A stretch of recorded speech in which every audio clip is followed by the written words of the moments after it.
Salut à tous, ici CC et Antoine de la chaîne Retrocubing et aujourd'hui on va vous montrer un petit peu tous les bons cubes qu'on peut avoir, hein. Tous les bons cubes 3x3 que l'on peut acheter en mars 2017. Et donc on va, déjà vous voyez qu'on en a pas mal, hein. On va tous vous expliquer un petit peu leurs propriétés, s'ils vont vite ou pas, si on vous les recommande, selon votre style de cubing aussi, l'âge des cubes, etc. On va vraiment tout vous dire, donc voilà. Donc on perd pas de temps, on commence déjà avec le cube le plus vieux de tous que tout le monde connaît. Donc c'est bien sûr le Dayan Zanshi. Donc ce cube là en fait pendant plusieurs années ça a été le meilleur du monde, hein, très très longtemps on va dire. Et encore maintenant il est bien, franchement il est très bien, il n'y a aucun souci là-dessus quoi. C'est vraiment le cube que tout le monde a utilisé, tout le monde, dès qu'on voulait un bon cube, on prenait un Zanshi à l'époque et c'était pas compliqué quoi. Alors que maintenant il y a beaucoup de modèles et c'est beaucoup plus complexe que ça. Donc le Zanshi, donc en gros excellent pour les débutants. Et puis voilà quoi. Maintenant il y a quand même bien mieux. Ouais, et surtout le Zanshi, les avantages c'est qu'il se déclinait en plusieurs plusieurs tailles. Tu vois, ça peut être de 42 mm à 55, 57. Voilà, il y a beaucoup de dérivés, c'est vraiment un cube qui a beaucoup percé quoi. Et puis voilà, donc ça c'était pour le. On parle du Zanshi, mais il y a beaucoup de Dayan aussi. Il y a beaucoup de Dayan aussi, mais le Zanshi c'était le meilleur de chez Dayan quoi. Voilà. Donc ensuite est arrivé Moyu, après on va dire. Marque Moyu, donc. Clairement, donc bon là on en montre un en particulier, donc le Moyu Aolong. Donc qui est le plus ancien de tous, donc on va le tester. Enfin non, c'est pas le plus ancien, mais c'est un qui a vraiment marqué. Déjà pour sa rapidité, enfin il était assez exceptionnel à l'époque, son cut de malade. Et donc voilà, donc si on devait le recommander, celui-là, il y a mieux maintenant. Ouais, mais il reste vraiment très bon. Si maintenant avec un petit peu de rodage, celui-là il reste bon quoi. Ça est très fluide et tout. Enfin il est vraiment très bon. Bon celui-là il est blanc, mais bon ça change pas tellement on va dire. Oui non mais après voilà. Il existe dans toutes les couleurs maintenant. Voilà, donc ce serait plutôt un cube pour ceux qui bourrinent moyennement, enfin. Et puis qui est utilisable à l'OH. Et utilisable très facilement à une main aussi, c'est. Parce que on peut parler un petit peu d'une main aussi, hein. Oui, il faut en parler un peu. Voilà, il est vraiment très bon quoi. Par exemple le Zanshi n'est pas excellent à l'OH maintenant, voilà. Voilà, donc là on est plutôt sur des cubes assez vieux on va dire dans le milieu des cubes. Ensuite, il y a eu plusieurs révolutions de cubes on va dire, donc il y a eu notamment le Yuxin et le Moyu Tanglong. Donc il reste un Moyu hein. Donc il reste un Moyu bien sûr, hein. Donc celui-là on va dire il a à peu près 2 ans je crois, 1 an ou 2 ans. Oh, il a 1 an ouais. Et celui-là au niveau des pièces, au niveau de tout, ça a été une petite révolution on va dire, il a inspiré beaucoup des cubes suivants. Et celui-là il est très contrôlable, hein. C'est plutôt rapide et très contrôlable. Franchement donc je le recommanderais plutôt pour les intermédiaires. Bah en fait on a un problème avec ce Tanglong, on va expliquer aussi. Il est vachement lent. Sur internet tout le monde dit oh le Tanglong super rapide et tout, le nôtre il est vachement lent quoi. Et c'est pas forcément un point négatif, hein. Il est très contrôlable et tout, mais celui-là il perd son lubrifiant très rapidement et puis il devient très rapidement mauvais quoi. Si jamais on le lutte pas suffisamment ou d'autres choses, il devient pas très bon. Là il est bien. Voilà. Donc ça c'est pour le Tanglong, donc très contrôlable. Et ensuite donc qui est sorti quand même quelques années avant, le Yuxin 3x3. Donc le premier Yuxin 3x3. Le premier vrai Yuxin on va dire, donc celui-là il a les stickers des nouvelles couleurs, celui-là on va dire. Voilà, donc on a là un cube qui ressemble beaucoup à l'Aolong. Ouais. Peut-être un petit peu plus contrôlable on va dire, après c'est une question de feeling. C'est assez difficile de juger par vidéo, on va dire, faut les avoir en main pour comprendre. Mais celui-là, si on devait le qualifier, c'est vraiment un cube pour le bourrinage. Je pense vraiment ceux qui veulent aller très vite, faire beaucoup de mouvements. Et voilà, un peu comme le Tanglong, l'Aolong et même le Zanshi, bien qu'il popait un petit peu. Bon après si on parle d'OH, le Yuxin est très bon, mais le Tanglong par contre... Non, et pas trop bon. Pas trop bon pour l'utiliser. C'est utilisable après, hein. Moi, on peut très bien en faire. Hein. Mais non, il est pas très adapté pour ça. À un moment, on a mal aux doigts. Enfin, il est pas fait pour ça. Voilà, c'est juste ça. Mais le Yuxin, sinon, cube pour le bourrinage, on va dire. Après, faut pas trop bourriner, mais il est pas mal en vrai. Voilà. Quand je disais pour des cubeurs intermédiaires, c'est ceux qui font aller peut-être en dessous de 30 secondes par exemple, c'est ça que je veux dire quoi. Si on est en dessous de 20, ça va commencer à devenir un petit peu limité. Là par contre si on arrive vers les 15 secondes, 10 secondes, là il va devenir très très limité et un peu trop lent. Voilà. Bon après il y en a qui arrivent à l'utiliser en dessous de 15 secondes, même de 10 secondes, mais... Mais après c'est une question de style, mais ces cubes là c'est vraiment des cubes de bourrin. Après, ensuite les Gans normaux. Les Gans normaux, alors c'est une marque qui a percé il y a pas longtemps on va dire, donc ça c'est les deux mêmes, donc je vais retirer un. Donc la marque Gans en fait... celui-là on le mettra après. Bah là c'est le Gans 356 qui ont fait des cubes vraiment très complexes on va dire au niveau du mécanisme. Les pièces sont, je vais essayer d'en sortir une, elles sont taillées très bizarrement on va dire. Et ces cubes là ils ont une fluidité mais assez énorme. Et surtout ils font pas de bruit quoi. Ils font pratiquement pas de bruit. C'est vraiment, à le voir comme ça, ce serait le cube de prestige quoi. Rien qu'à voir la boîte, ça fait genre vraiment le truc de luxe, et, ce qui est pas faux étant donné le prix du machin, il coûte très cher, donc c'est ça le problème. Ce cube là vraiment c'est le cube pour expert. C'est si vous êtes intermédiaire voire débutant, je vous le recommanderais pas du tout quoi. En revanche il est très complet, très fluide, enfin ce cube là est assez exceptionnel. Il est bon pour le H aussi. Hein. Il a un cut, donc je rappelle, hein, le cut c'est la capacité du cube à se réaligner. C'est extrêmement... c'est vraiment le cube de maître quoi. Par contre, l'inconvénient c'est qu'il est assez incontrôlable. On a souvent tendance, par exemple si on fait une formule, à aller trop loin et du coup bah foirer ce qu'on voulait faire. Mais sinon ce sont des excellents cubes quoi. Mais les 3, 5, 6, les normaux, ils sont un petit peu obsolètes maintenant. Parce qu'il y a eu... on en parlera après, on en parlera, ça fait partie... Non, on en parlera vraiment après. On reparlera encore après, c'est vraiment les meilleurs, on va dire. Et après, en cube vraiment qui ont un feeling rien à voir, c'est les Mei-Ying. Donc ici, donc, on va pouvoir parler des différents couleurs qu'on peut choisir, différentes couleurs. Donc avec stickers, donc les normaux. Donc avant, juste pour préciser un peu, vous voyez que les couleurs étaient assez classiques, les stickers s'effritaient, ils étaient d'assez mauvaise qualité. À part pour le Yuxin et les Moyo. Hein. Voilà, maintenant ils ont des couleurs assez flashy, c'est conventionnel, maintenant tout le monde utilise ces couleurs. Donc là vous avez les couleurs basiques et là vous avez ce qu'on appelle le stickerless, donc il n'a pas de sticker. Certains préféreront, après là c'est vraiment une question de préférence. Quoi. Après il y a Victor qui dit que le stickerless est légèrement meilleur que le normal. Normal, mais là c'est vraiment une question de style, les deux sont à peu près équivalents. Et puis voilà. Donc concernant ce cube là, le Mei-Ying, c'est un cube qui a un feeling très particulier, c'est lorsqu'on manipule, c'est comme si les pièces étaient creuses. Ça se touche très peu, c'est comme si ça flottait à l'intérieur, c'est un feeling qui est très particulier. C'est un cube de non-bourrin, je dirais celui-là. C'est un petit peu tout style aussi, ça convient vachement. Autant pour ceux qui vont très lentement, ou ceux qui préfère enchaîner assez rapidement quoi. Même si vous voyez bah là il y a quelques petits blocs. Et ouais, sinon c'est un très bon cube, même si maintenant il y a mieux quoi. C'est le deuxième aussi. Les prochains. Donc là bah, c'est celui-là, c'est le même sauf qu'il n'a pas de sticker. Donc là je vous recommande de tester tous les différents. Après si vous pouvez, parce que c'est pas forcément ça. Voilà aussi, c'est voilà, question de prix aussi.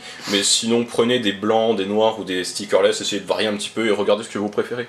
Moi je sais que j'ai un peu plus de repérage avec les stickerless, je fais des temps un petit peu meilleurs. Voilà. Et ensuite maintenant, donc... On va prendre ces deux-là qui sont sortis en même temps et on regarde les trois derniers pour les trois meilleurs du moment en vrai. Pratiquement en même temps, on va dire si on fait les deux en même temps, c'est qu'ils sont inspirés de pas mal de choses. Ils sont extrêmement bons ceux-là par contre. Hein. Ils sont très bons. Donc on a le Gogwan Yuxao. Alors celui-là c'est une grosse inspiration du Mei-Ying. Sauf que celui-là, l'effet des pièces creuses, c'est assez dur à décrire parce qu'il faudrait avoir le cube en main. Et encore plus poussé, là ça fait vraiment un bruit assez aigu. Mais sinon il est vraiment excellent. Ouais. Il est vraiment très rapide et tout, cut de malade. Par contre, ouais, celui-là aussi, c'est comme pour le Gans par exemple, même s'ils n'ont pas du tout le même feeling, c'est vraiment des cubes d'experts. Hein, vraiment, faut vraiment être très bon, quoi. C'est des cubes qu'il faut utiliser si vraiment vous êtes bon. Et donc, ce que je dirais, c'est que le Mei-Ying est peut-être un poil moins rapide, mais plus contrôlable, alors que celui-là est plus rapide et un peu plus incontrôlable, on va dire. Même si c'est un peu plus complexe que ça et qu'il faut les tester, je dirais, celui-là c'est plutôt la version, ceux qui sont un peu moins bons et ceux-là ceux qui sont un petit peu meilleurs, on va dire. En gros, c'est pas exactement comme ça, mais pour vous décrire les feelings, ce sera plutôt ça. Donc ensuite, on a...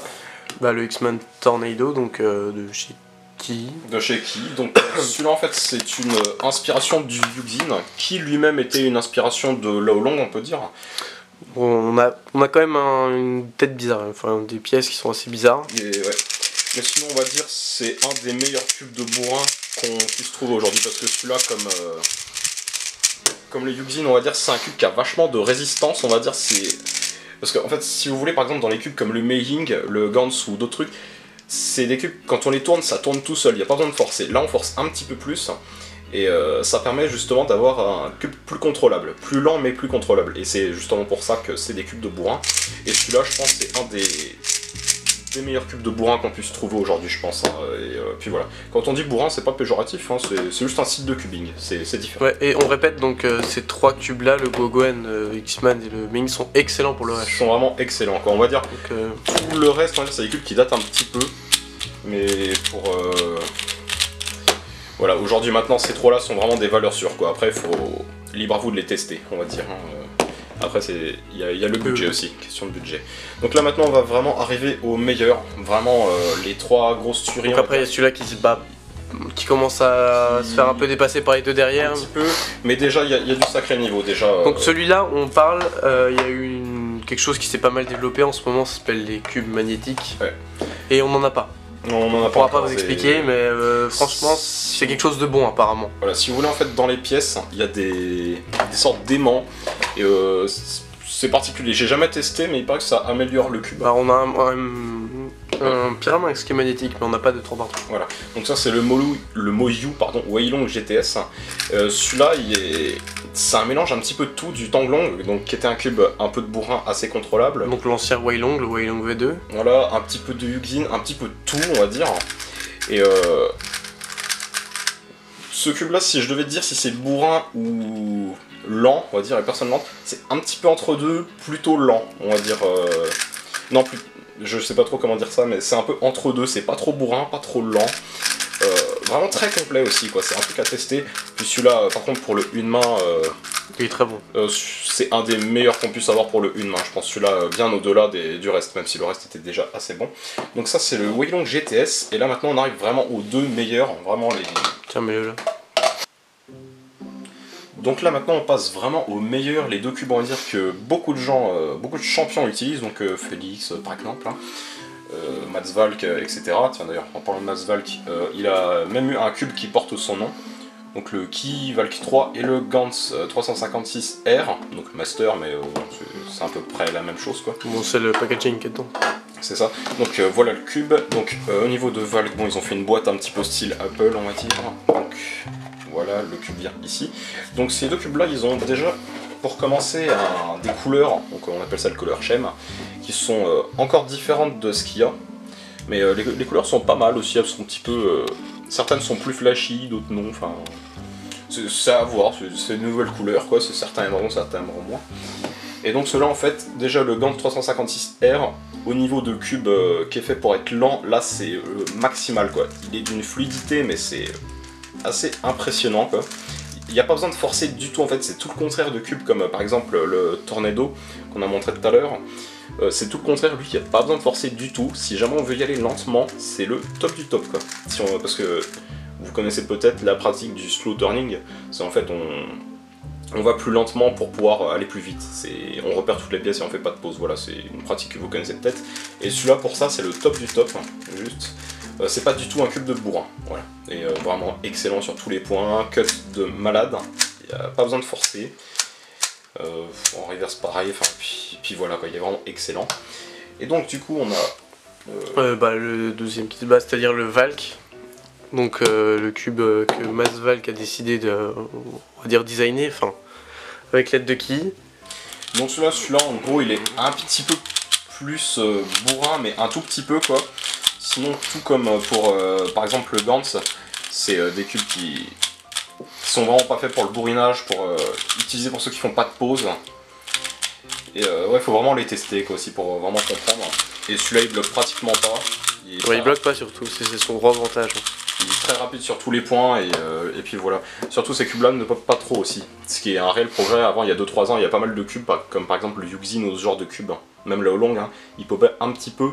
Mais ces cubes là maintenant il n'y a plus du tout ce problème là quoi. Il n'y a plus du tout de problème en fait. Voilà. Ça, là. Donc maintenant si on devait un petit peu vous résumer tous les cubes, donc là en gros c'était un petit peu un rétrospectif des 3x3 qui étaient sortis, en gros, parce qu'on ne les a pas tous bien sûr. Bon, ces deux-là, clairement, comme on a dit, sont le top du top en ce moment. Vraiment, voilà, le top du top, celui-là pour ceux qui veulent vraiment ne pas faire de pause et ceux qui sont lents, ceux-là pour ceux qui... pareil, mais celui-là il est un petit peu plus complet, on va dire. Et puis voilà, donc ça c'est vraiment pour le top du top. Si vous êtes un petit peu plus intermédiaire, vous êtes par exemple en dessous de 20 secondes ou voire un petit peu au-dessus, on peut déjà vous recommander certains cubes de bourrin, on va dire. Donc, alors les cubes de bourrin, donc je les prends, voilà. Donc les trois là, donc un peu vieux le Long.